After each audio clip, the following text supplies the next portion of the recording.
dan bersama rohmu. Inilah Injil suci menurut Matius. Dimuliakanlah Tuhan. Pada suatu hari, Yesus bersabda kepada ke-12 muridnya, "Jangan kalian menyangka bahwa aku datang untuk membawa damai di atas bumi. Aku datang bukan untuk membawa damai, melainkan pedang. Sebab aku datang untuk memisahkan orang dari ayahnya, anak perempuan dari ibunya, menantu perempuan dari ibu mertuanya, dan musuh orang ialah seisi rumahnya. Barang siapa mengasihi bapa atau ibunya lebih daripadaku, ia tidak layak bagiku. Dan barang siapa mengasihi putranya atau putrinya lebih daripadaku, ia tidak layak bagiku. Barang siapa tidak memikul salibnya dan mengikuti aku, ia tidak layak bagiku. Barang siapa mempertahankan nyawanya, ia akan kehilangan nyawanya. Dan barang siapa kehilangan nyawanya demi aku, ia akan memperoleh kembali. Barang siapa menyambut kalian, ia menyambut aku. Dan barang siapa menyambut aku, dia menyambut dia yang mengutus aku. Barang siapa menyambut seorang nabi sebagai nabi, ia akan menerima upah nabi. Dan barang siapa menyambut seorang yang benar sebagai orang benar, ia akan menerima upah orang benar. Dan barang siapa memberi air sejuk secangkir saja kepada salah seorang yang kecil ini, karena ia muridku, aku berkata kepadamu, sungguh ia takkan kehilangan upahnya." Setelah Yesus selesai mengajar ke-12 rasulnya, ia pergi dari sana untuk mengajar dan memberitakan Injil di dalam kota-kota mereka. Demikianlah sabda Tuhan. Terpujilah Kristus. Bapak, Ibu, saudara dan saudariku terkasih, di dalam sabda tadi ada ungkapan dari sabda Yesus yang menarik.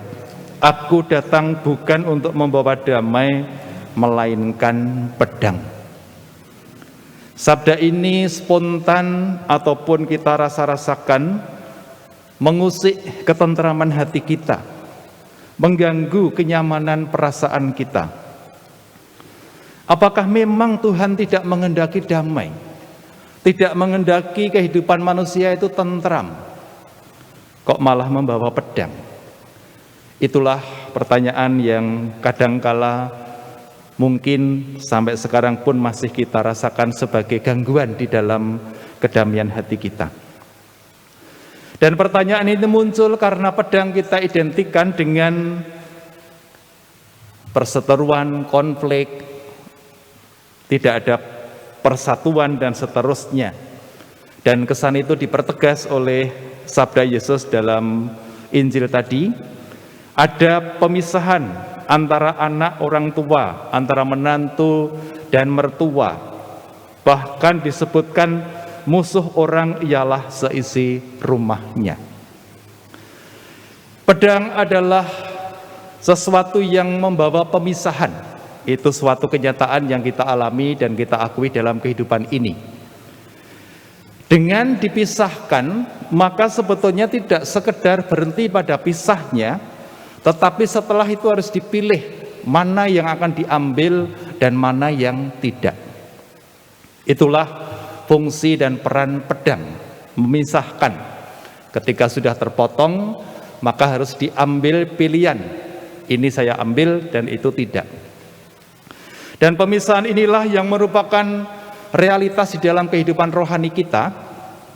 Apa yang terpisah dari situ, yang harus kita kemudian tindak lanjuti dengan pemilihan, kalau mengambil bahasa Santo Paulus, itu adalah roh dan daging. Dua hal yang terpisah dan tidak mungkin disatukan. Dan Santo Paulus berharap serta mengajak kita untuk mengadakan pemilihan. Tentu yang kita pilih adalah roh atau hidup di dalam roh dan tidak memilih hidup di dalam daging. Hidup di dalam roh adalah konsekuensi menjadi murid Yesus, dan untuk itu dampak atau akibat dan konsekuensinya adalah salib. Maka tadi Tuhan Yesus bersabda, barang siapa tidak memikul salibnya dan mengikuti aku, ia tidak layak bagiku. Inilah yang terjadi dengan pedang. Maka sebetulnya bukan soal Tuhan Yesus lebih menghendaki perseteruan, konflik dan seterusnya, tetapi mengajak kita untuk kembali kepada esensi hidup beriman, yakni memilah apa yang ada di dalam kecenderungan hati kita, lalu kita memilih mana yang terbaik yang bisa menghantarkan kita kepada keselamatan sejati. Dan keselamatan sejati itu bagi kita adalah semakin layak menjadi murid Yesus. Mari kita mohon supaya semangat iman ini kita lakukan dengan kesadaran bahwa tidak semua pilihan yang membawa keselamatan sejati itu menyenangkan, digambarkan dengan siap kehilangan nyawa, tetapi itu akan menjadi penyelamatan bagi kita. Kemuliaan kepada Bapa dan Putra dan Roh Kudus. Seperti pada permulaan, sekarang, selalu, dan sepanjang segala